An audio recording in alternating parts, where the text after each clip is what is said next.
하나님의 말씀입니다. 경청하십시오.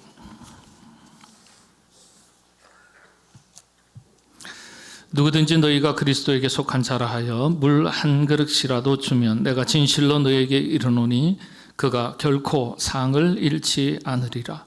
또 누구든지 나를 믿는 이 작은 자들 중 하나라도 실족하게 하면 차라리 연자 맷돌이 그 목에 매여 바다에 던져지는 것이 나으니라. 아멘. 여러분의 경우라면 어떻게 하시겠습니까? 제가 들려드리는 이야기를 들으시고 한번 생각해 보시죠. 폭풍우가 몹시 치던 어느 날 밤에 한 노 부부가 필라델피아의 변두리 작은 호텔에 찾아왔습니다. 예약 없이 찾아와서 방을 요청을 했습니다. 방이 있다면 두말 없이 내어줄 수 있겠죠. 그런데 방이 하나도 없는 거예요. 당시에 호텔 직원이 조지 볼트라는 사람이었는데 고민이 되지 않겠습니까? 어떻게 하면 좋을까요? 여러분이 이 직원이라면 어떻게 하시겠어요? 방이 없어요. 손님 죄송합니다. 방이 하나도 없네요. 있다면 내어드릴 텐데 다른 곳을 알아보셔야 되겠습니다. 정중하게 어쩔 수 없이 양해를 구할 수 있겠지요. 아니면 제가 다른 호텔에 혹 자리라도 있는지 알아봐 드릴까요? 그러면서 또 조금 더 적극적으로 반응한다면 그렇게 해서 방을 알아봐 드릴 수도 있겠죠. 그런데 말씀드린 대로 변두리예요. 방이 없어요. 이런 경우에 어떻게 할까요? 어쩔 수 없네요. 다른 곳으로 찾아가셔야 될 것 같습니다. 자, 그 밤에 폭풍우가 치는데 비바람이 몰아치는데 내보낼 수도 없고 그렇다고 어디 바닥에서 주무시라고 할 수도 없고 어떻게 할까요? 그런데 이 직원이었던 조지 볼트라는 사람이 친절하게도 자신의 방을 내어줍니다. 자신의 방을 내줘요. 자신의 방을 내주는데 한번 생각해 보세요. 그러면은 자기는 어디서 자야 되죠? 프론트 데스크에 밤새도록 의자에 앉아가지고 밤을 새워야 되나요? 여러분이라면 그렇게 하시겠어요? 어떻게 하시겠어요? 안타깝지만 어떻게 해요? 다른 곳 알아보셔야 되겠습니다. 이렇게 말씀하시지 않겠어요? 근데 조지 볼트라는 사람이 자신의 방을 내어줍니다. 이 노부부가 잘 쉬었죠. 그리고 자신의 집으로 되돌아갑니다. 이 노부부가 윌리엄 월도프 아스토어라는 분인데 그의 아내와 함께 이 변두리 호텔을 찾았던 겁니다. 얼마간 시간이 흐른 다음에 이 조지 볼트를 뉴욕으로 초청을 합니다. 초청을 해서 큰 호텔을 보여주면서 뉴욕에 새로 지은 이 호텔에 당신이 총지배인이 되어주기를 부탁하는 거예요. 총지배인이 되어줬으면 좋겠다. 이야기가 조금은 각색이 됐지만은 싫어합니다. 싫어해요. 그래서 별것 아닌 것 같아도 작은 친절을 베풀었을 때 엄청난 결과가 되돌아왔을 때 일컬어서 월도프의 원칙이라고 말합니다. 월도프의 원칙이라는 이름으로 전 세계에 회자되고 있습니다. 타인을 위한 작은 친절 서비스가 결국에는 자신에게로 되돌아온다는 교훈을 담고 있는 법칙, 월도프의 원칙, 그렇게 말합니다.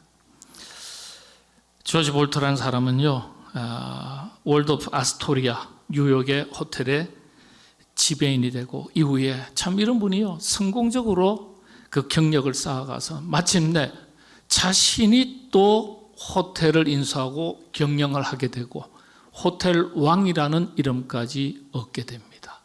입지전적인 인물이 된 거예요. 보니까 뉴욕주의 천섬 지역이라는 곳이 있는데 하트 아일랜드라는 곳이 있는데 그곳에 아내를 위해서요, 와, 멋진 성과 같은 호텔을 일종의 개인 저택이라고 할 수 있는데 성을 지었더라고요.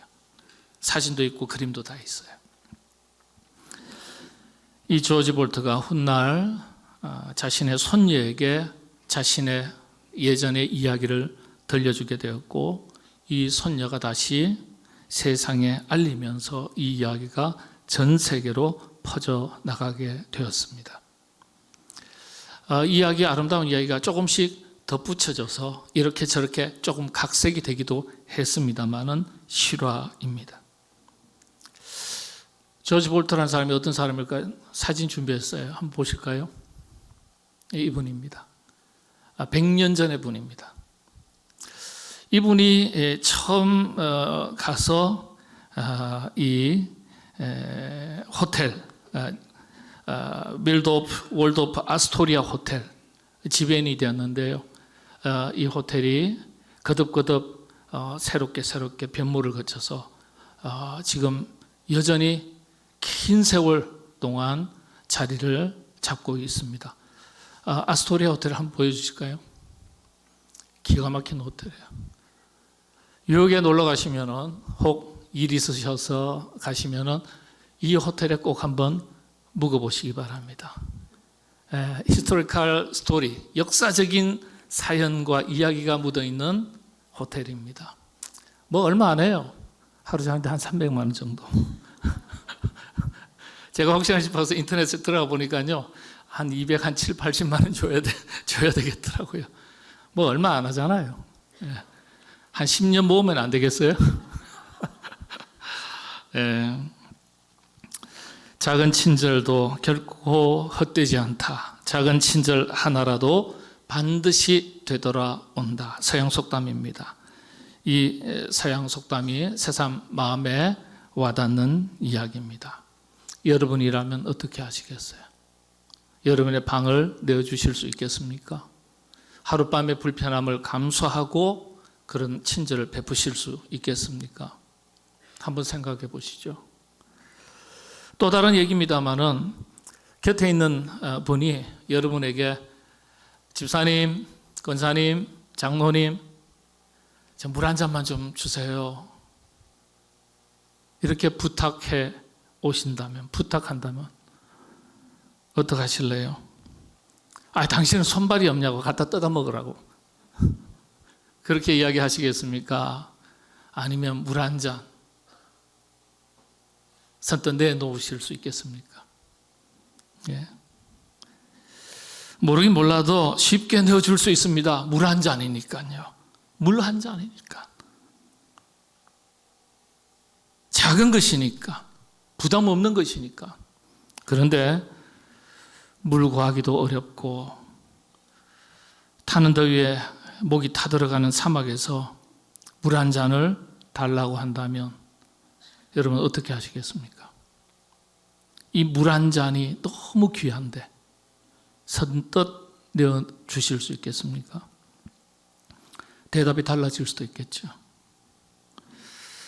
오늘 말씀으로 돌아갑니다. 오늘 성경 본문은요, 모두가 어려운 때에 어려운 사람들의 형편을 지나치지 말고 비록 작은 것 하나라도 내어줄 줄 아는 그런 마음으로 살아갈 것을 제자들에게 당부하시는 주님의 말씀입니다. 오늘 제목을 긍휼, 물 한 잔의 마음 이렇게 했습니다마는 또 다르게 표현한다면 물 한 잔의 친절입니다. 물 한 잔의 친절. 물 한 잔의 친절을 베풀고 살아가야 할 것을 제자들에게 당부하신 거예요.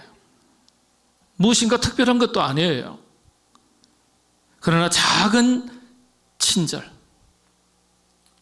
우리가 충분히 할 수 있는 친절이에요. 그런데 그럼에도 불구하고 이런 작은 친절을 베푼다는 것이 결코 쉽지 않은 시대를 살아가고 있습니다.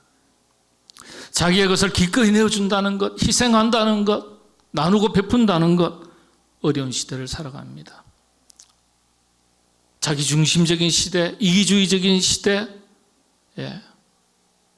자기를 우선시하는 시대, 이런 시대에 자기의 것을 기꺼이 내어주고 때로는 손해도 보고 희생하는 것도 감수해야 될 때 그 친절을 베풀기는 쉽지 않습니다. 주님께서 하신 말씀에 주목해야 돼요. 물 한 그릇, 냉수 한 그릇 내어주라. 이 말이 무슨 뜻이에요?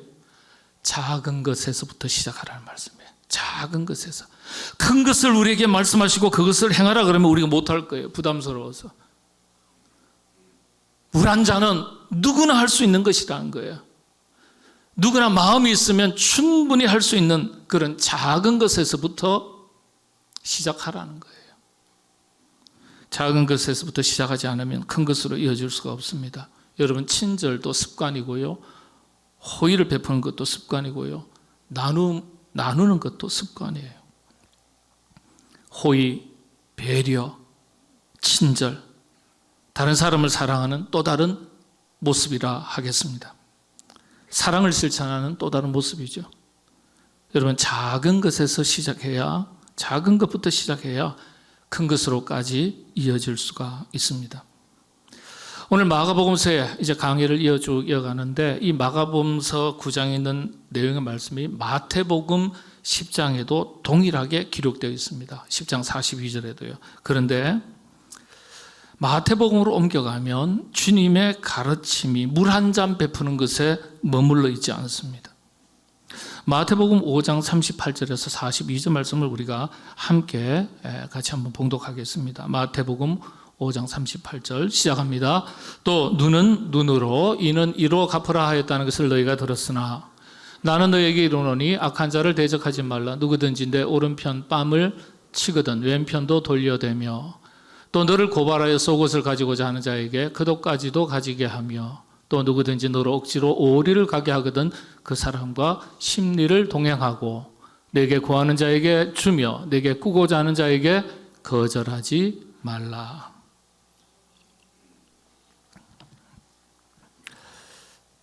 다른 사람에게 베푸는 호의, 친절, 사랑이 어디까지 나아가야 할지를 가르쳐 주시는 거예요. 여러분, 마태복음 5장은 그 유명한 산상수훈이 담긴 기록된 말씀입니다.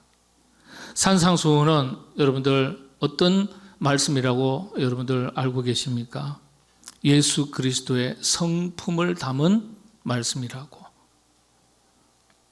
그리고 그리스도인의 8가지 성품에, 예수님의 성품을 본받아 우리도 그런 성품을 가져야 될 그리스도인의 8가지 성품에 해당하는 말씀이라고 말씀드렸습니다.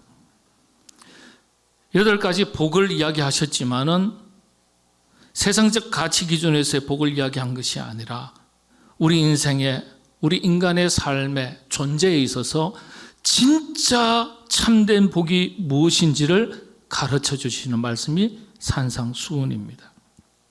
그런데 이런 산상수훈의 말씀을 모여있는 수천 명의 사람들에게 다 가르쳐 주시고 선포하시고 난 다음에 따로 제자들과 함께 모였을 때 대화하시면서 주고받으시면서 제자들에게 당부하셨던 말씀이 바로 오늘 말씀이에요. 그리고 마태복음 5장 38절에서 42절 말씀이에요. 타인에 대한 사랑의 실천이 어디까지 나가야 할지에 대해서 가르쳐 주시는 내용이죠. 자, 조금 전에 38절에서 42절까지의 말씀, 물 한 잔의 차원을 넘어선다고 말씀드렸습니다. 내용을 보니까 이런 내용이 있죠. 오리를 가자거든 몇 리를 가라고요? 10리를 가주라. 이건 다분히 한국적 표현이에요. 자, 이 말씀을 제대로 이해하려면 로마법을 아셔야 되는데 당시에 로마법에는 앙가르세이라는 특별한 법이 있었어요. 앙가르세이, 예를 들면 로마 군인이 공무원이 지나가다가 누구를 만나서 앙가르세이 당신이 이리 오라고. 그러면은 무조건 가야 돼요. 앙가르세이. 이게 어떤 것이냐면 앙가르세이는 원어의 뜻은 억지로 가게 하다라는 뜻이에요. 그런데 강제 동원 권한을 말합니다. 로마법에 명시되어 있습니다. 앙가르세이. 이게 어떤 것인지 설명드리겠습니다. 로마 군인들이 식민지를 관리할 때 식민지를 다니지 않겠습니까? 길을 가다가 무거운 짐이 있거나 뭐 일 좀 시킬 일이 있으면 지나가는 식민지 백성들을 불러요. 앙가르세이 당신이 오라고. 이 짐을 어디까지 지고 가라. 옮겨 달라. 명령합니다. 그때 사용하는 말이 앙가르세이고 그 법을 얘기하는 거예요. 앙가르세이 법이다. 당신을 동원한다, 착출을 한다, 이런 뜻입니다. 예. 참 무거운 짐을 오리를 가라. 너무너무 억울하죠. 오리가 한 몇 킬로쯤 되나요? 우리는 심리가 몇 킬로죠? 4킬로잖아요. 이것도 일본 사람들이 정한 겁니다. 알아두세요. 우리가 정한 정확한 길이가 아니에요. 심리도 못 가서 발병 나네. 심리가 4킬로라는 거 일본 사람이 만든 거예요. 역사를 배워야 돼요. 역사를 안 가르치는 거예요. 근데 오리니까 몇 킬로예요? 2킬로라고 하죠. 어쨌든. 그런데 여러분들 2킬로를 가야 된다는 거. 무거운 짐을 들고서. 이야, 기가 막히죠. 예. 아니, 아무리 바쁘고 억울해도 속절없이 따라야 돼요. 안가르세이 강제 동원법이야. 그 명령을 따라서 당신 지금 일을 시키는 거야. 이를 거절하면요, 앙가류 세이법에 의해서 로마법으로 처벌을 받습니다. 우리식으로 말하면 구속당해요. 보통 억울한 게 아니죠. 예. 그런데 예수님께서는 그 억울한데 2킬로를 가자 하더라도 어떻게 해요? 심리를 가져라. 심리. 그럼 2배잖아요. 여기 한글 성경에 번역이 1개입니다. 원문을 보면은 오리라는 단어가 한국적인 용어로 바꿨지만 오리는 마일입니다. 마일. 1.6kg예요. 1.6kg를 가져라. 그런데 1.5리를 갈 것이 아니라 얼마를 가라고요? 10리를 가라. 근데 원문 성경 헬라 원문엔 디오라는 단어를 썼어요. 디오는 헬라어에서 사용하는 단위의 측정으로 디오는 몇 킬로인 줄 아세요? 15kg입니다. 10리가 아니에요. 잘못 가르쳤어요. 한국에서. 1.6kg를 가져라. 그게 아니라 로마 군인이 공무원이 1.6kg를 짐을 지고 가라 했는데 예수님은 그 정도가 아니라 어느 정도까지 가주라고요? 10배나 더 가져라는 거예요. 10배나. 15kg를 더 가져라. 여러분 1.6kg 가는 것도 억울한데 원통한데 무려 15kg까지도 같이 가주라. 말이 됩니까 이거? 거절할 수 있는 경우가 딱 한 차례 있어요. 하나 예외적인 게 있어요. 경우가. 그건 가족의 장례가 있을 때만 예외입니다. 전 가족의 장례 때문에 못 갑니다. 그럼 오케이. 나머지는 그 명령을 받아들이지 않으면 구속입니다. 로마법이에요. 그래서 당시에 이스라엘 백성들은 이 앙가르세일의 법에 대해서 아주 굴욕적인 명령이라고 생각해서 아주 싫어하고 민족적인, 종교적인 수치로 여겼습니다. 그러니까 이스라엘 백성들의 입장에서는 도저히 수용 불가능한 가르침을 예수님 말씀하신 거예요. 누가 오리를 가자 하거든. 앙가르세이라고 말하면 오리가 아니라 그 이상의 10배까지도 억울하지만 속상하지만 그래도 가져오라. 분노를 듣는 입장에서는 분노를 유발할 수 있는 가르침이에요.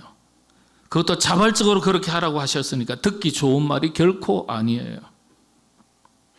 여러분 이 이야기가 성경에 그래도 그대로 기록되어 있습니다. 예를 들면 예수님께서 십자가를 지고 쫙 골고다 언덕을 가시는데 갑자기 넘어지시고 아마 그러시지 않겠어요? 대신 그래서 그 십자가를 누가 대신 지게 했죠? 2부 때는 빨리 반응이 빠르던데 2부 때는 막 아멘 할렐루야도 잘하고요. 찬양대에서 아멘 할렐루야도 잘하고요. 2부 때하고 3부 때는 좀 캐릭터가 좀 다르신 것 같아요. 굉장히 점잖은 분들이 신사들이 젠틀한 분들이 오셔가지고 구레네 시몬이에요. 구레네 시몬. 근데 성경을 보면요. 마태복음 27장 32절에 보면 로마 군인이요. 구레네 시몬 보고 구레네 시몬이 자원해서 십자가를 대신 진 게 아니에요. 로마 군인이 뭐라고 하는 줄 아세요? 앙가르세이 그랬어요. 단어가 정확하게 나와 있어요. 그러니까 구레네 시몬이 억지로 원하든 원하지 않든 관계없이 억지로 뭐예요? 예수님이 십자가를 대신 지고 간 거예요. 그렇지 않으면 구속당하니까. 성경의 내용에 이런 게 다 있어요.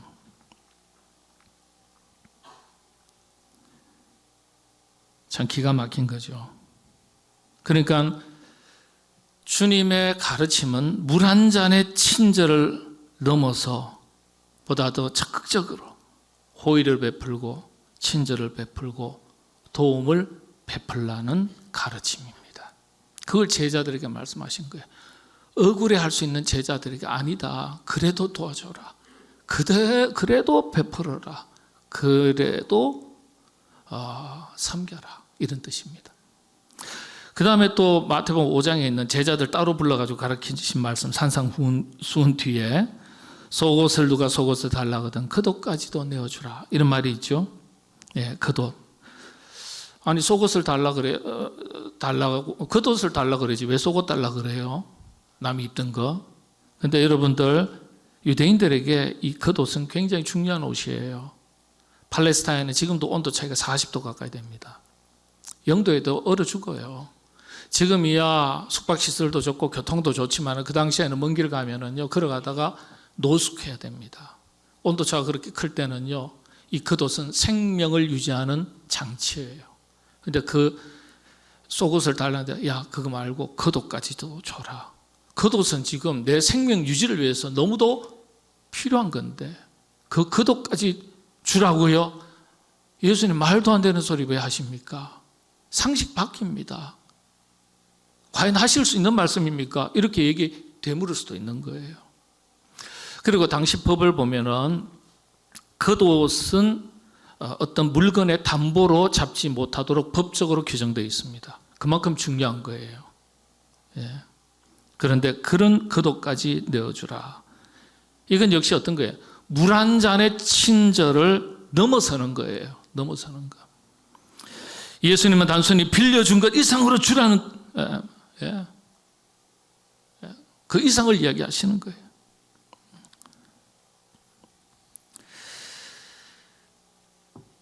당시에 유대인들의 자존심, 분노, 억울함을 정면으로 자극할 수 있는, 건드릴 수 있는 메시지였어요. 예.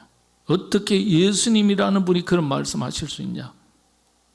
근데 예수님은 이런 방식으로 하나님의 나라, 하늘나라의 뜻을 성취해내라는 거예요. 원수를 사랑하고 악을 선으로 이기는 삶, 방법을 가르쳐 주신 겁니다. 또 마태복음 5장 38절에서 42절의 말씀 보면 꾸고자 하는 자에게 거절하지 말라. 이 역시 물 한 잔의 친절 이상을 말씀하시는 것이죠. 꾸고자 하는 자에게 거절하지 말라. 돈 꿔본 사람은 압니다. 돈 꿔본 사람은. 오죽하면 돈을 꾸겠어요. 저도 돈 꿔봐서 알거든요. 여러분들도 알지 않겠습니까? 이 당시엔 식민지 시대입니다. 하루 두 끼 먹고 살던 시절이에요. 배고라서 줄인 사람들이 너무나 많은 시절입니다. 어려움 당한 사람이 너무 많은 거예요. 물론 모세율법에도 가난한 사람들을 반드시 구제해라 이렇게 의무로 가르치고 있지만은 이런 분이에요. 식민지 시대에 나 먹고 살기, 우리 가족들 가정 먹고 살기에도 빠듯한데 구제의 손길을 내민다는 것은 어려운 거잖아요. 사람의 인심이 어디에서 난다고 하죠? 속담처럼 전해 내려오는 말. 먹는 데서 난다, 곡간에서 난다, 호주머니에서 난다 그러잖아요. 뭐가 있어야 베풀고 나누고 구워주죠. 당장 나부터 배를 곪게 생겼는데 내 자식부터 먹이지 못하게 생겼는데 어떻게 구제의 손길을 펴니까? 그러니까 당시에 어려운 사람들이 많으니까요. 그걸 도와주라고 가르쳐도 이런 핑계, 저런 핑계, 꾀를 부리거나 거절하는 경우가 대단히 많았다는 기록이 남아 있습니다. 예. 예수님은 그런 상황, 환경, 어떤 동기나 결과를 따지기 전에 먼저 자비롭게 너그럽게 관대하게 대하라, 베풀어라, 그렇게 가르쳐 주신 거예요. 팔복을 선포하신 다음에 제자들에게 이 내용을 가르치신 거예요. 뭐 팔복할 때는 막 사람들이 다 많으니까요. 제자들만 따로 모였을 때 훨씬 더 강하게 가르치신 거예요. 하늘나라 복음의 핵심은 하나님의 성품인 사랑과 자비, 우리 식으로 말하면 호의와 또 친절, 나눔, 섬김, 이걸 실천하는 것에 있다, 이렇게 가르쳐 주신 겁니다. 오늘 말씀을 기준으로 볼 때 작은 자에게 냉수 한 그릇이라도 베푸는 것, 그 내용이죠, 마가복음서. 근데 오늘 말씀을 기준으로 볼 때 하나님께서 귀하게 보시는 것이 있습니다. 그건 다름 아니라 긍휼의 마음과 실천입니다. 긍휼의 마음과 실천. 긍휼은 하나님의 성품에 해당됩니다. 오늘 본문의 이야기가 어떤 것입니까? 목말라 하는 사람에게 물 한 잔 주라는 정도의 단순한 얘기가 아니에요. 목마른 자의 애타는 마음을 읽을 줄 알고 그 고통에 공감할 줄 아는 사람이 되라는 의미예요. 한마디로 긍휼의 마음을 품고 지켜 행하여 살아가라. 마음에만 머물러 있지 말고 구체적으로 행동하고 실천하라는 말씀입니다. 오늘 말씀 중에 더 인상 깊은 말씀이 한 구절이 있어요. 9장 41절 한번 같이 읽겠습니다. 자, 9장 41절 시작합니다. 누구든지 너희가 그리스도에게 속한 자라 하여 물 한 그릇이라도 주면 내가 진실로 너희에게 이르노니 그가 결코 상을 잃지 않으리라. 예수님께서 제자들에게 하실 때, 말씀하실 때 뭐라고 했냐면, 그리스도에게 속한 자, 너희가 그리스도에게 속한 자, 그리스도에게 속한 자라면, 그리스도인이라면, 그런 뜻이죠. 예수님을 따르는 사람이라면 적어도 물 한 잔 정도는 내어줄 수 있는 사람이 되어야 한다고 가르쳐 주신 거예요. 적어도 물 한 잔은 내어줄 수 있어야 된다. 할 수 없는 것이 아니라 할 수 있는 것을 말씀하실 때 할 수 있는 것조차도 우리가 잘 안 하잖아요. 적어도 할 수 있는 것조차는 해야 된다, 이런 뜻이에요. 그러시면서 한 가지 약속을 하셨어요. 결코 상을 잃지 않으리라. 하나님께서 허락하시는 상이 있다는 거예요. 작은 자에게 베푸는 작은 친절 하나라도 하나님이 기억하시고 그에 걸맞는 상으로 갚아주시겠다는 거예요. 감사한 일이죠. 하나님의 약속이니까. 본문의 뜻을 더 정확하게 이해하기 위해서는요, 여기서 세 가지 단어, 키워드에 주목할 필요가 있는데요. 작은 자, 물 한 그릇, 그리고 상이라는 단어입니다. 개역 이전에 한글판 성경에서는 소자라고 되어 있어요. 그런데 이번에 번역한 개역 개정에는 작은 자라고 되어 있습니다. 원문 헬라어는 미크로스라고 되어 있어요. 마이크로 있죠. 마이크로, 아주 작은 거, 미세한 그런 뜻이죠. 그런데 소자, 작은 자는요, 단순히 나이 어린 사람을 말하는 게 아니에요. 힘이 없고 연약한 사람, 사회적 약자를 말합니다. 흔히 하는 말로 배운 것도 없고 가진 것도 없고 힘도 없는 사람을 말합니다. 소의 계층을 말하기도 합니다. 삶의 무거운 짐을 지고 고난 가운데 살아가는 사람들을 또 다르게 표현하는 말이에요. 그 다음에 또 키워드가 두 번째, 물 한 그릇이라 그랬어요. 물 한 잔의 의미가 어떤 것입니까? 물 한 잔은 아무것도 아니에요. 물 한 잔. 아무것도 아닌 게 아니죠. 저한테는 중요한 겁니다. 작은 것이에요. 이건 또 다른 표현으로 우리가 얼마든지 실천할 수 있는 내용을 말하는 겁니다. 그래서 할 수 있는 것을 행하지 않는 것이 영적인 게으름이고 부끄러운 거예요. 목마르지 않은 사람에게는 있어도 그만 없어도 그만인 물 한 잔이지만 목마른 사람에게는 생명을 구할 수 있는 생수가 되는 거예요. 물 한 잔은 호의일 수도 있고 사랑일 수도 있고 도움일 수도 있습니다. 그런 의미예요. 한 가지 분명한 것은 지극히 작은 것이라는 점. 그래서 얼마든지 우리가 마음 먹기만 하면 행할 수 있는 것이라는 거예요. 그래서 이렇게 작은 것에서부터 실천하라는 뜻입니다. 상 주시겠다 하셨어요. 예. 단순히 기억하실 정도가 아니라 합당한 상이 있을 것임을 약속하셨어요. 결단코 그랬어요. 결단코 상이 있을 것이다. 이 땅에서 상이 없다면 하늘나라에 쌓이는 상급으로도 있을 겁니다. 또한 이 땅에서 살아가는 동안에도 그 상급을 하나님께서 주실 줄로 믿습니다. 네. 본문 이야기 속에 표면적으로 드러난 메시지는 이런 것들이에요. 그런데 이 표면적인 메시지 너머에 있는 보다 더 깊은 의미가 있습니다. 어떤 의미일까요? 주님은 바로 이것을 가르쳐 주시고자 한 거예요. 인간에 대한 긍휼의 마음이에요. 인간에 대한 긍휼의 마음. 작은 자, 어려운 자, 연약한 자, 그 사람에게 물 한 잔이라도 베풀어라. 영혼을 불쌍히 여기는 마음이에요. 별것 아니라도 내가 기억하겠다. 내가 상으로 갚겠다. 이 말씀이에요. 여러분, 주님의 가르침을 가슴에 새겨서 어려운 시절 우리의 사랑의 손길이 필요한 이들에게 작은 도움의 손길을 내밀고 사랑을 실천하는 그리스도께 속한 저와 여러분 우리 모두가 될 수 있기를 바랍니다. 꼭 뭔가 나눠주고 베풀어주는 물질적인 것만을 말하는 게 아니에요. 말에 있어서나 행동에 표정에 있어서나 얼굴에 있어서나 상대방을 따뜻하게 대하는 친절 역시 우리 그리스도인들이 당장 손쉽게 실천해서 그럼 실천할 수 있는 거잖아요. 우리가 살아가는 세상, 아름다운 세상으로 만들어갈 수 있습니다. 물 한 잔의 친절을 늘 베푸시고 여러분이 살아가는 가정, 삶의 터전, 아름다운 세상으로 만들어 나가는 일에 주인공 노릇 하시게 되기를 바랍니다. 기도하겠습니다. 작은 자에게 베푼 물 한 그릇이라도 우리 하나님께서 기억하시고 상으로 갚아주시겠다 하셨으니 주여 우리의 삶 속에 가난한 이웃들, 어려운 형편의 이웃들, 공경에 처한 이웃들, 말 못할 일들로 인하여 눈물 흘리는 이웃들, 영혼을 사랑하는 마음 품게 하시고 바라보게 하시고 그들에게 따뜻한 말 한마디라도 따뜻한 손길 하나라도 내밀 수 있는 물 한 잔의 친절함을 가지고 살아갈 수 있는 저희 모두가 되게 하여 주시옵소서.